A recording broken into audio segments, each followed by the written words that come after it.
morning, everyone.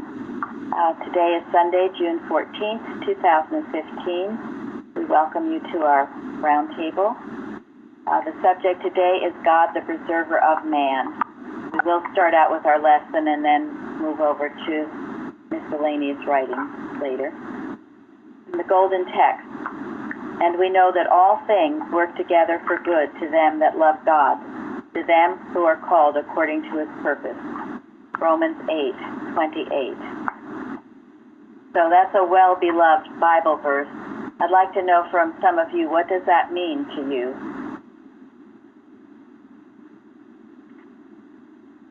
It means to me that if something's not working out the way that I think it should, God is in control and it's going to work out good because I'm doing the best I can for him. Very good. Anybody else? Those who are called, I've often thought, well, I'm not going to sit around and wait until somebody calls me and take the active part to at least follow God as best I see the light. Because this is my calling to do. Thank you. I think You have last to call too. Pardon me? I was just going to say, you have to answer the call. Yes. We spoke, I guess it was a week or so ago, about God is no respecter of persons. It's your receptivity to him. So all of you are called. It's a matter of being receptive to that calling. And when you are, you will find what we call your divine destiny. And what is that? Whatever God wants you to be. Yes, what God would have you do and be. And it's quite different from this human destiny, which is the Adam dream, from problem to problem, born into matter, die out of it, dust to dust.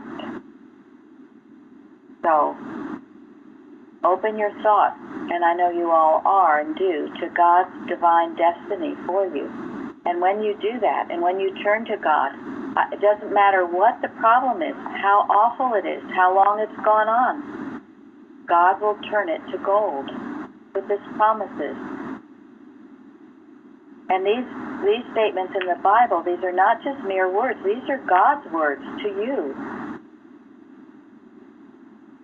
So you take this truth in, you know it to be true.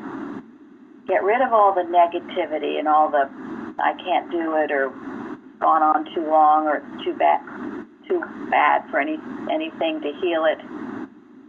It's all garbage. God never said that. As long as you're working the best you know how for him, he will turn it into something wonderful. Because in truth, it's not there anyway. It's only in belief we seem to have these problems, as we are taught in science. And this whole golden text and the responsive reading and parts of this lesson deal with a very important topic of today, and that is security. Everyone is searching for security. Everyone is so afraid. You know, when you travel, when you in your homes, or for your children, or your spouse, friends, you're always worried, concerned, because of all the stuff that's going on in the world. Well, stuff has been going on in the world forever, and people have always been afraid for themselves. So what does Mrs. Eddy say about security? Does anyone know that sentence? Not the whole sentence, but it's found only in God. Yes. Security for the It's claims. in the lesson. Yes, Bruce. Security for the claims of harmonious being are found in the divine mind. Well, security for the claims of harmonious and eternal being is found only in divine science. And that's on page 232. found only in divine science, nowhere else. And, we've talked about people move places they think will be safer, they'll do this, they do that. It's not in that. It's in your relationship with God. You have to be in science, however. So what does that mean? Understanding the truth that we're spiritual, we're not physical beings. Right, we're practicing the science, we're in the science, and it is a science. And as you do that, you will find tremendous security wherever you are. There was a story, I wish I could remember it exactly, but it was a story about Kimball, who was walking somewhere late at night. And I think someone was following him or something threatening was happening. I believe he was with someone else. And he was totally at ease because of his relationship and his oneness with God. And he spoke to the person that he was with, not to be afraid, that God was with them. And whatever the threat was, ceased. And I heard of another one, too, where a woman, she woke up in the middle of the night, and this was not a Christian Scientist, a Christian, but she felt a sense of concern or something, and she got up, she turned the lights on, she looked outside, and she didn't see anything, but she found out later that there had been somebody around. And perhaps her alertness, her warning to get up, turn on lights and everything, there again, dispelled it. No plague shall come nigh thy dwelling. And then the ultimate, of course, is to know that there is no such thing as a dishonest person or a hateful or deranged or anything else. God never said it. And to pour out your love to all mankind, that's being in science, and that is your protection. You're looking for danger everywhere, you're suspicious of people, you will find it. No, you love. You love in science where your security is. Anyone else want to say anything? Sure. My thought on when you asked about what does it mean to be in science? To me, when you think of just, regular science, you think of the laws of physics or mathematical rules and that sort of stuff. So, I also think it means to be obedient to the laws of God. And that's being, to me, in science. And to me, relates to our golden text, to love God. Thank you. Very true. Science, laws. One of you was telling me recently finding something, an article or something, where it compares the science to math, Christian science to math, and how helpful that was to you. And very true. It is like the science. You apply the laws and the rules, and you get the results. But accompanying that has to be a tremendous amount of love for God and for mankind, not a cold thing. The warm, loving, pulsating, vibrant expression. What comes to mind is being in the realm of divine intelligence. I don't know, that just came to mind when, what does it mean to be in science? That just came to the thought. Being in the realm of divine science, intelligence, Yes. Because when you are in science, you will have that intelligence from God. God-given. The definition of God. Mind, all-knowing, all-seeing. And you as his reflection, when you are in that science, you will have all the intelligence you need. And you will be where you need to be, when you need to be. And all will be well.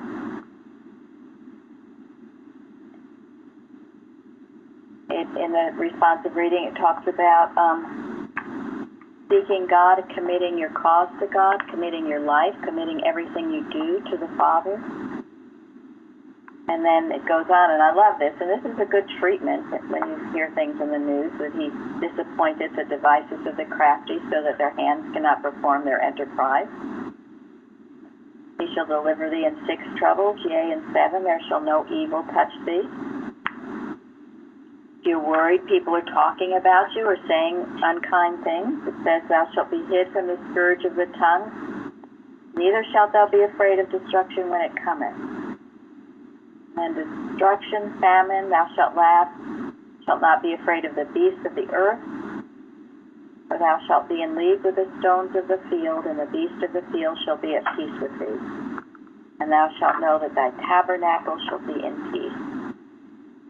Thy tabernacle, your body, your home, city, your nations, where you dwell, will be at peace when you are in this science.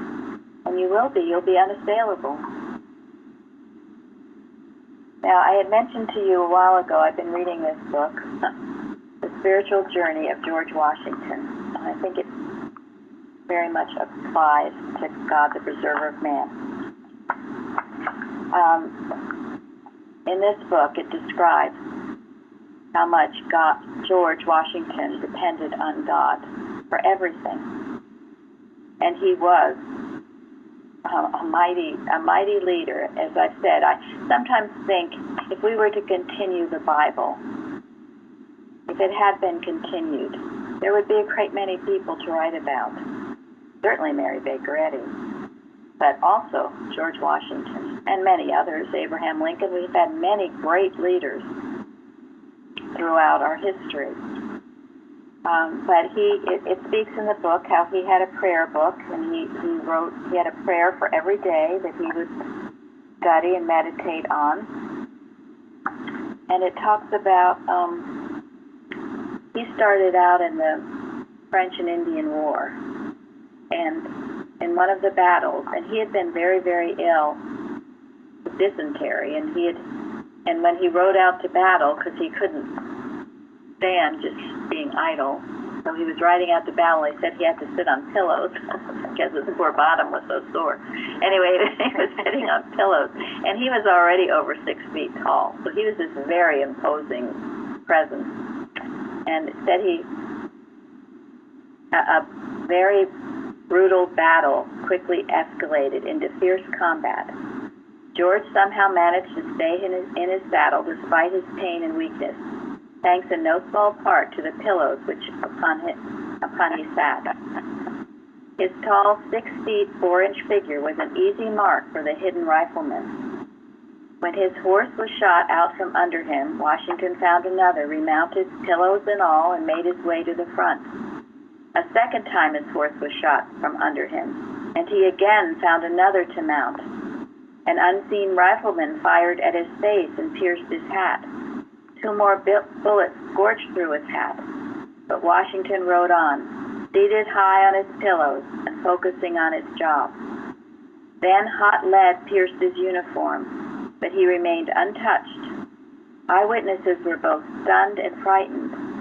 The myth of the invincible George Washington, an American, was born during that battle.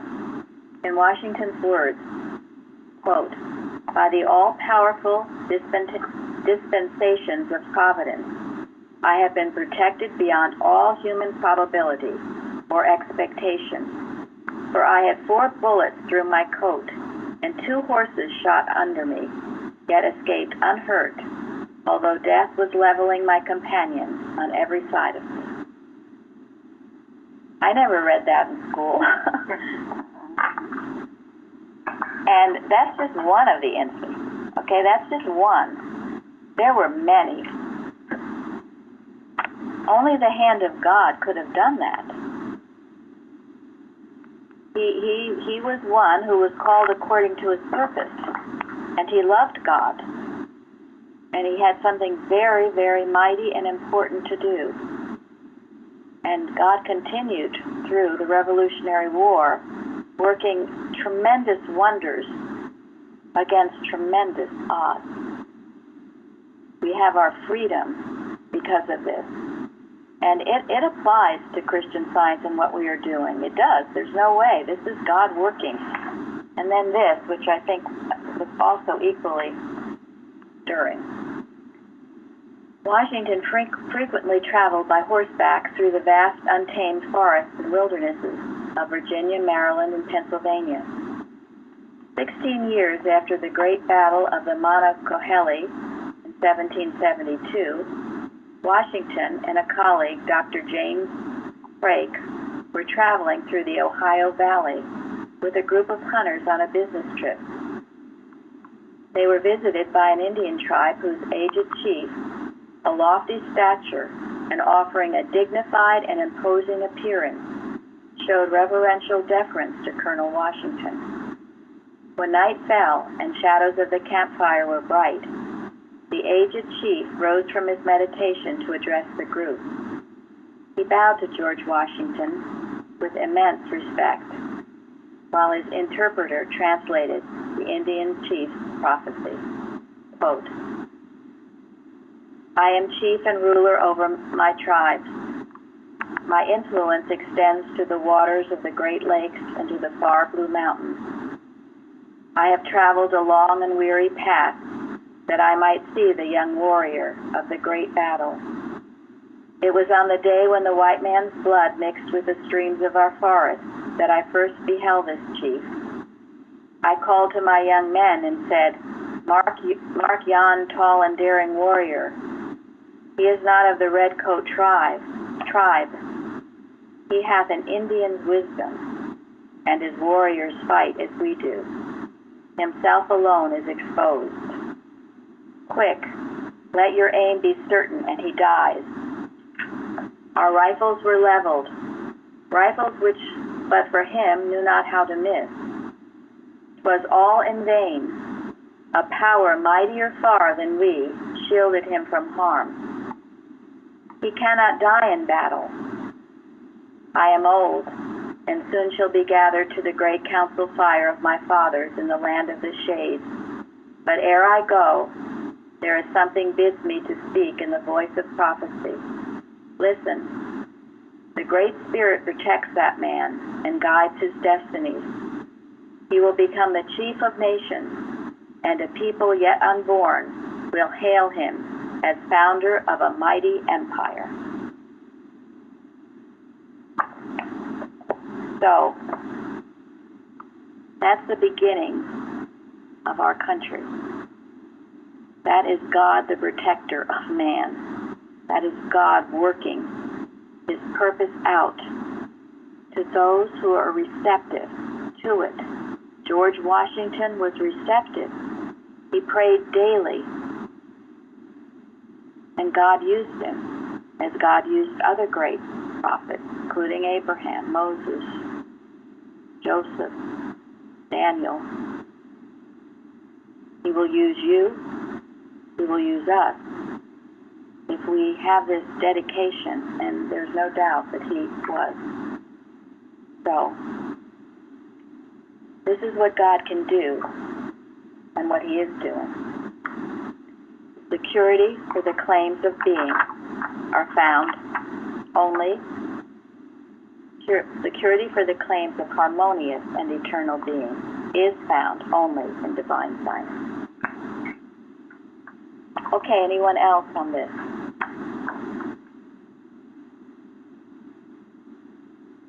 I just like that part in the responsive reading. It just struck me, at destruction and famine thou shalt laugh, because that just kind of broke the mesmerism for me this week. Good. Yes. Laugh at that, because it's nothing. That's exactly right. Well, it's not exactly nothing. It's error destroying itself. Well, yes. Yeah. And it seems like a great thing to many people. But it's something that we should not fear. In fact, we should welcome.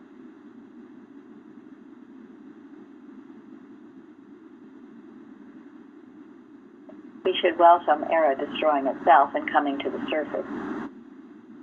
But to get back to, was that Elizabeth?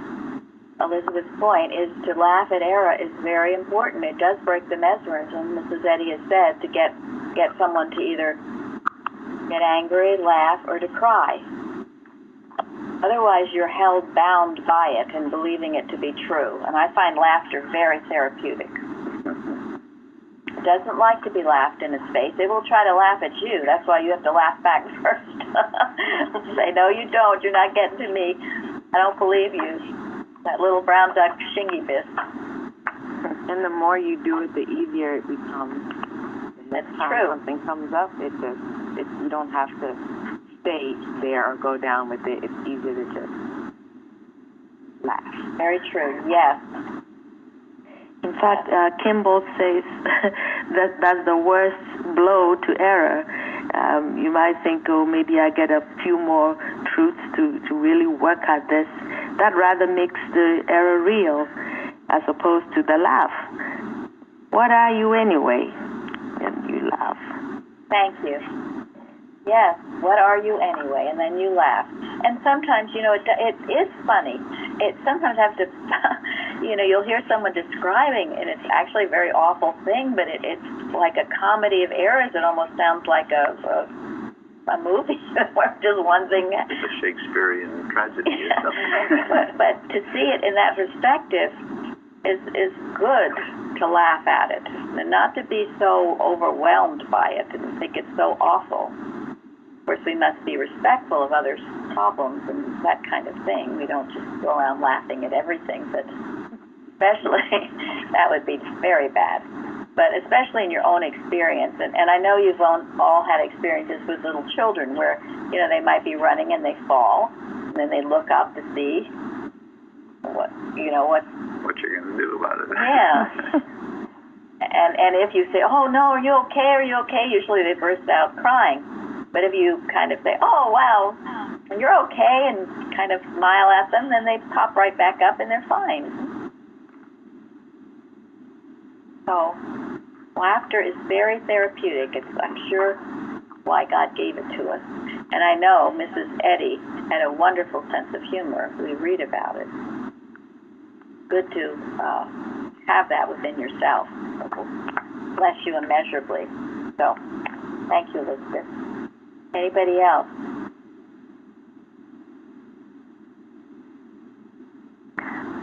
I love it in Psalms where it says, my foot standeth in an even place. And that kind of makes me think of the golden text that, no matter what happens, if we stick with God, we can throw that off or live through it or rejoice in it and see what God sees. Yes.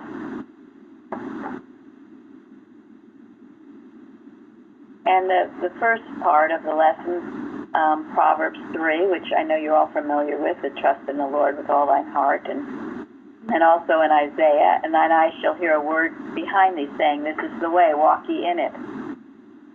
This goes to, I think it was Lucia's question last week about spiritual sense. Well, this describes spiritual sense. Trusting in God, don't lean on in your own understanding. Don't try to weigh things out or measure the pros and cons. Acknowledge Him in all your ways. As you acknowledge Him in all your ways and are mindful of Him, He will direct your path. Don't think you're so smart. Be not wise in your own eyes. Fear the Lord and depart from evil. Who was it? Is someone listening? Someone that had a good definition of fear that they gave me. Oh, that person knows it. But anyway, we do know it to be love and respect for God. And then when you do all those things, you will hear a voice saying, this is the way, walk ye in it. You will. It'll be there. Sometimes you'll think you have to. Go ahead. No, I was just going to say it really does. Even in the minutest details of daily living, it's amazing how, God shines through if you're really relying on Him. Sometimes it's as if He's saying, well, do this now. And, it's as if someone is directing exactly what to do in some of the things. It's amazing. Yes, thank you. Yeah, and what do we have to do to be able to hear it? We have to clear our thinking and be disciplined in, wanting God to be in what we're doing. Yeah, we have to get ourselves out of the way, don't we? I mean, be not wise and I know nice. Stop thinking that I have any intelligence besides God. Stop thinking that I could actually know something other than what God is telling me.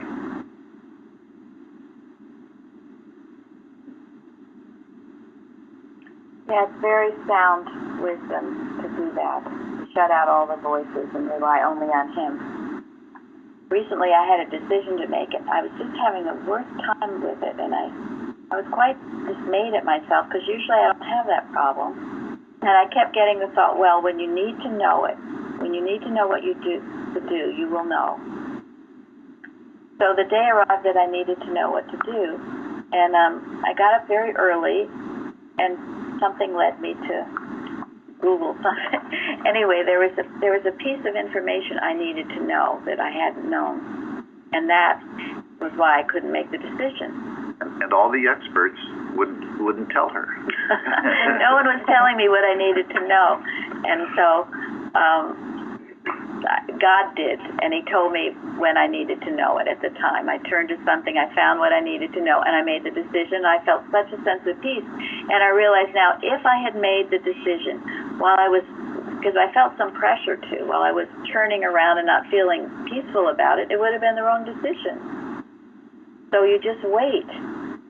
And now I'm not so mad at myself as I was then for not being able to come up with the answer right away. I needed to wait on God. And when I did, I had the decision, I had the information I needed at the time I needed it. And I thank Him for that. So if you're ever struggling with that sort of a thing, making a decision, it's okay. Mrs. Eddy says somewhere, when the time comes, you'll know what to do.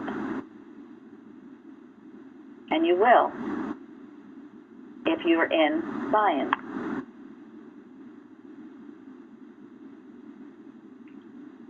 Anybody else on anything in this lesson?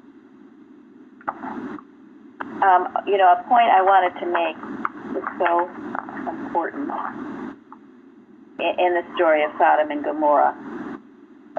Truth never destroys God's idea, Mrs. Eddy says in Science and Health, page 299. And truth is spiritual, eternal substance which cannot destroy the right reflection. Truth destroys only what is untrue. We made this point yesterday, but many people are afraid of truth, or they're afraid of uncovering, or what the truth will reveal. You never have to be afraid of truth. You never have to be afraid of the uncovering. It only will destroy what is untrue, what is not God's reflection. Is that a bad thing? Absolutely not. Right answer. Absolutely not. Oh, am I on? Yes, you are. Thank you. I just remembered what fear is. We got this over a year ago. False error appearing real. Right. That's why we never need to fear whatever truth reveals. Yeah, and so in the destruction of Sodom and Gomorrah, it was destroying what was not real or true, and it needed to be destroyed. And anything that was right or good, a reflection of God, was spared, and it will always be, and there's never anything to fear. And Mrs. Eddy is the only one that I know of that explains it so clearly. Mrs. Eddy also says sin alone brings death, for sin is the only element of destruction. And that's why they were destroyed. Thank you. So it only seems bad if you're trying to hang on to something that's wrong. And then, too, in the lesson, the breaking up of material beliefs may seem to be famine and pestilence, want and woe, sin and sickness and death, which will assume new phases until their nothingness disappears. These disturbances will continue until the end of era, when all discord will be swallowed up in spiritual truth. It's material beliefs. That's what's being destroyed. All these material beliefs are coming to the surface, and she names them: famine, pestilence, want, woe, sin, sickness, and death. That's all that's being destroyed. Wonderful, really. So why stand aghast at nothingness? And it goes on to say how scientists will keep crime in check and maintain law and order and cheerfully await the certainty of ultimate perfection. Anybody else on this? Gary says I don't give you enough time to speak, so I'll try to be quiet. Lillian, what were you saying before? A few people spoke at once. Well, that paragraph that Mary just mentioned, one of the things in that paragraph that she didn't mention is those who discern Christian Science, they will aid in the ejection of error. That's not a passive sit in your ivory tower and pray kind of thing. Yes, you pray, but when error confronts you, you got a job to do. We have a job to do. We have to aid in the ejection of it. I think that aid is seeing the error, but letting God destroy it. Don't try to do it yourself. Don't send it regularly. But you're aiding by recognizing it and knowing God will take care of it. That it's not going to be used fixing it. Right. Well, in most cases, sometimes you have to take action in some way. Yeah, let's be careful here, because if God directs you to take action, you take action. But God is directing it. You're letting God. You're not just saying, I'm doing it. You're letting God direct you. Exactly. This is not human will, but it is obedience. Yeah, because many times, and that's a terrible thing, if you see something wrong going and you don't do anything about it, well, that's not good. You should be a voice in your home, first within yourself, a voice for right, then within your home, then within your neighborhood, community, nation, world. Would doing what's highest right be the same? Would that be like wisdom? That's all you can do is your highest right. Yes, if you feel God is directing you, you do what you feel is the highest right. You know, if you have a band playing in your neighborhood, or dogs barking, or things going on, maybe even drugs or other things, and you turn aside, that's not aiding in the ejection of error. You need to take action. You can talk directly to the person if you need to call the police. You do things. Something we were really trained here to do. You don't just sit by and let error go on in your face. If it comes to you, it comes to you to be taken care of. You know, there's this thing called enabling, and the passive just watching around and seeing what's going on, maybe turning a blind eye to it, it actually enables the error. It's not neutral. It's either going one way or the other. And the passive sense tends to enable error to continue instead of aiding in its ejection. So be clear on that. And Lillian is actually one. She's always going to the front office of her apartment building, telling of the foe and ambush, letting people know, or, the authorities, that something needs to be taken care of. Actually, there's very little that escapes Lillian's eye, quite frankly. That's very true. In our church, we don't know that here. You always get notes. There's a light bulb out. So that's how we should be. We should be more awake, more alert, and we will be more sensitive to error. Don't just turn a blind eye.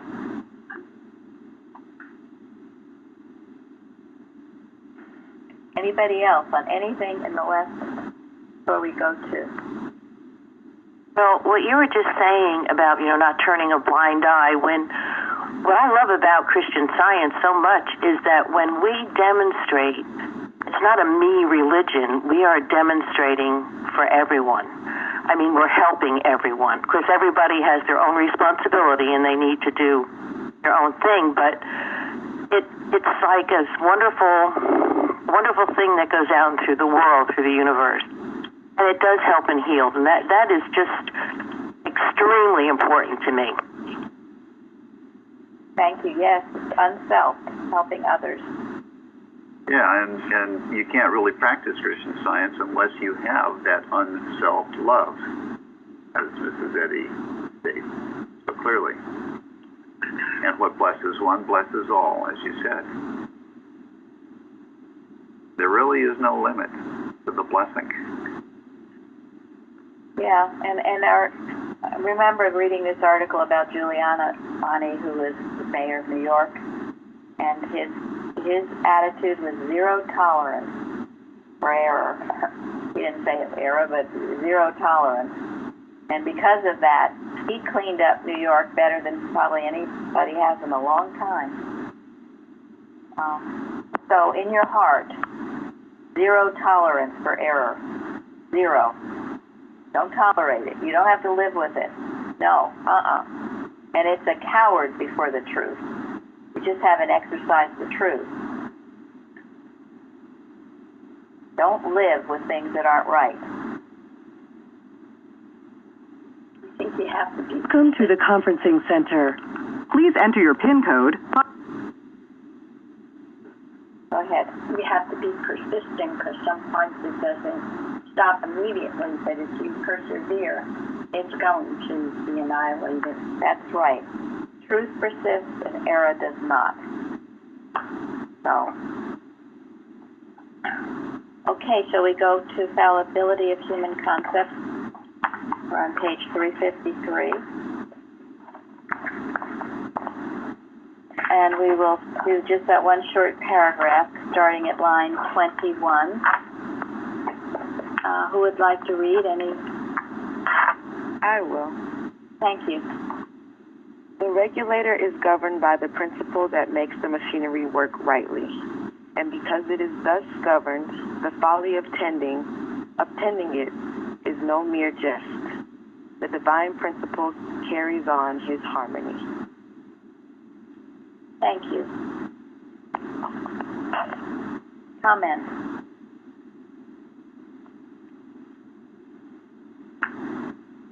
Well, I like when she says that the folly of tending it is no mere jest.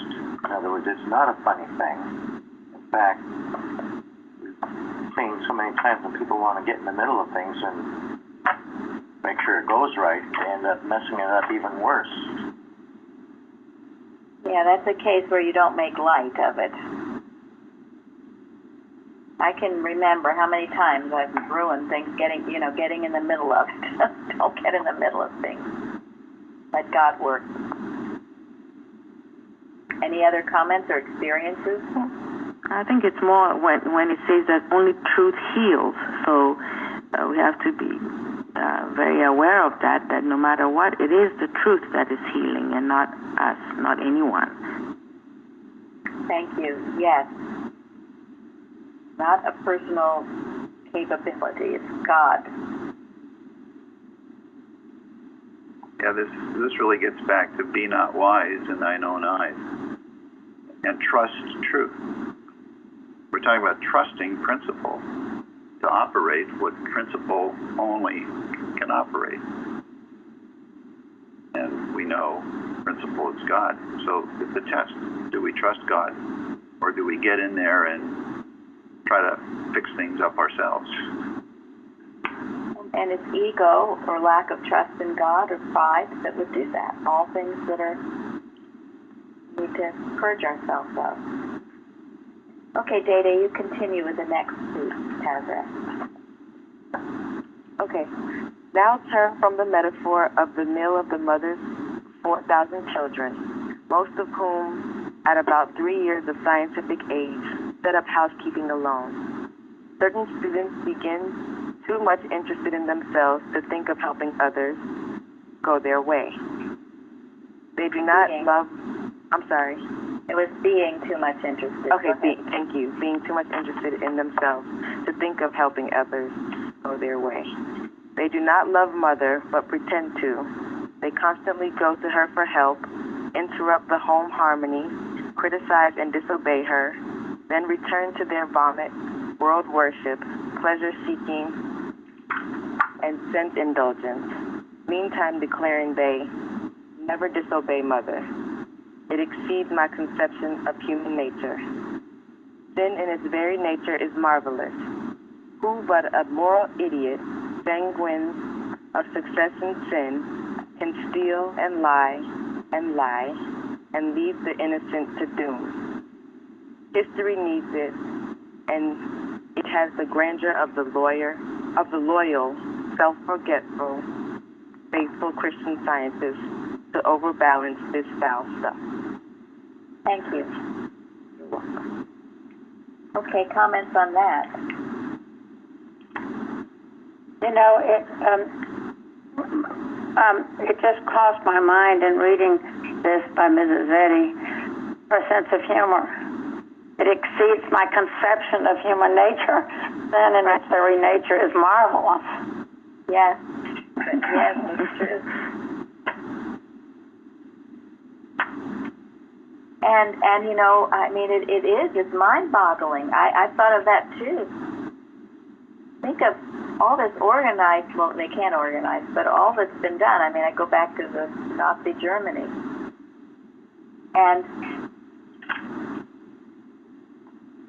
But who but a moral idiot could do all that? And what does it need?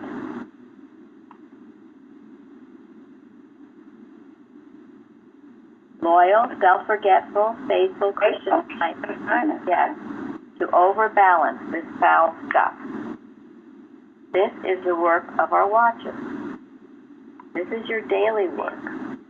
This is why you can't be down and depressed and all involved with your personal problems.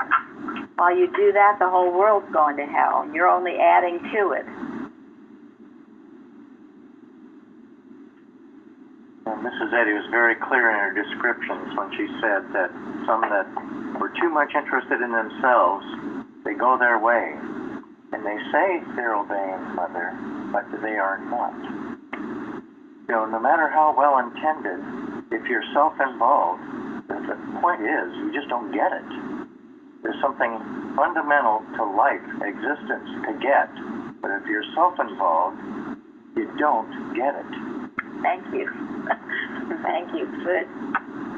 Well said. You can't get it. You can't. It's a human mind and it's selfish. And it will lead to destruction because that's all it can do is destroy itself. Yeah, you think, dear Mrs. Eddy, that first description. I've been reading the history of the Christian Science movement by William Lyman Powell, and it's unbelievable to hear, you know, even at that time, the opposition and people, there was at that time someone who didn't like science and health and was rewriting their own book. And people who questioned everything she did. It was a constant battle for her. And really, never be grateful enough, as they say. And then again, what inspires me with Mrs. Eddy is I now sometimes think when I'm going through some difficulties, I think of how great Mrs. Eddy went through difficulties. Beyond anything I can even imagine what she went through. Yes. And that's why, you know, this idea, I don't have a lot of patience with the whining of anyone, because honey, you don't know what difficulty is. Try walking Mrs. Eddy's path, and yet not giving up. She could have easily just chucked the whole thing. Said, this is too hard, I'm too tired, but her love for God and for mankind was so great. That's our daily duty. shall not be made to forget or to neglect our duty to God, our leader, and to mankind.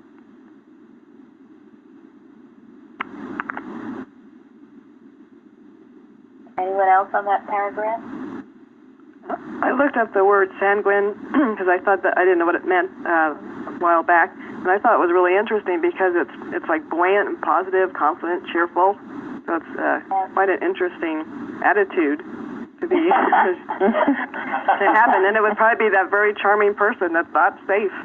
Absolutely. That's right. Well done. That's very good. Thank you, Linda. Yep. And that's how we described it yesterday. All those ones, the Nazi higher-ups, were also charming and charming, pleasant. Moral idiots. And that's why you need your spiritual sense to detect. And children know. Children, a person can come up and be all so sweet and lovely to a little child, and they'll burst into tears. They know what's behind the mask. So we should know what's behind the mask. Not be fooled by that pleasant exterior. As, Bruce was just describing in this paragraph, they're all saying they obey Mother, and they don't. So you can't fool God, so don't try to fool others. And don't let yourself be fooled. And yes. Okay, the next paragraph, anyone would like to read? I have it, if you'd like. Okay, go ahead, Linda. When the mother's love can no longer promote peace in the family, wisdom is not justified of her children. When depraved reason is preferred to revelation, error to truth, and evil to good, and sense seems sounder than soul, the children are tending the regulator. They are indeed losing the knowledge of the divine principle and the rules of Christian science, whose fruits prove the nature of their source. A little more grace, a motive made pure, a few truths tenderly told, a heart softened, a character subdued, a life consecrated, would restore the right action of the mental mechanism and make manifest the movement of body and soul in accord with God. Thank you. That's so beautiful, that ending. And watch out for this tendency, if you have that tendency, to tend the regulator. Shows you're drifting. And she gives the antidote for it. Remember those graces. So a little more grace, a motive made pure, new truths tenderly told, a heart softened, a character subdued, life consecrated. And then would restore the right action of the mental mechanism and make manifest the movement of the body and soul in accord with God. If you're having problems with any of this, your mental mechanism, maybe the way you're thinking, certainly the way you're moving, body and soul, ask yourself, take that list, pin it on your desk. I think the way you're correcting people, too, if you're led to, it has to be done out of love and not with that angry. I say this because I had an experience myself one day when I had to speak to something, but I was still angry at it, so I was not doing it in the right way, and I kept hearing just this, a little more grace, a little more grace. And I finally prayed and then did it right, and it was very well received, so. Thank you. Makes all the difference. That's wonderful. And think about it. Depraved reason preferred to revelation. I think of the manual that Mrs. Eddy left us out of Revelation. And what did the board of directors do? They ignored the estoppel clauses out of depraved reason. Good example. They might have done it cheerfully, though. I'm sure they did. They put on the clearest mask that there could be. Sanguine success and sin. Sanguine success and sin. And then Mrs. Eddy established the Publishing Society as a separate entity out of Revelation. And what did the board of directors do? They Take it over. To take it over.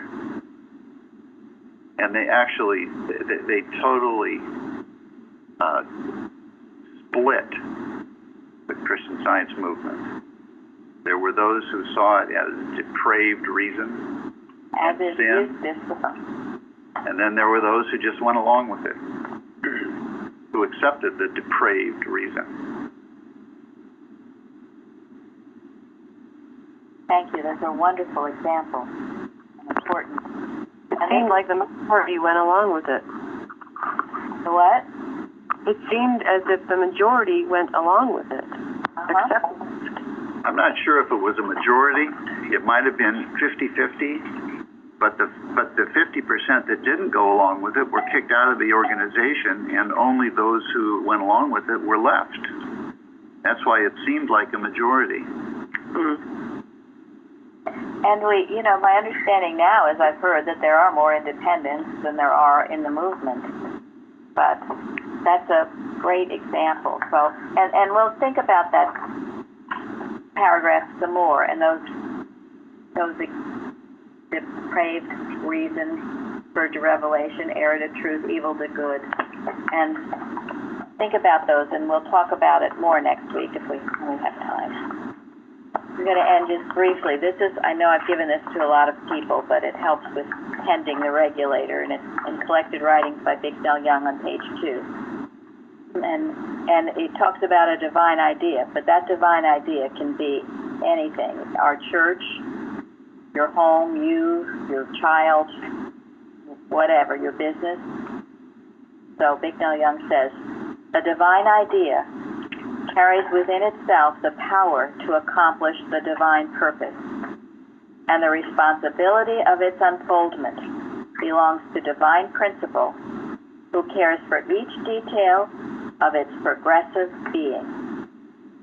If you ever feel like tending the regulator, get back to that one. It's a wonderful statement. Thank you all. Have a good service. Great. Thank you. Thank you.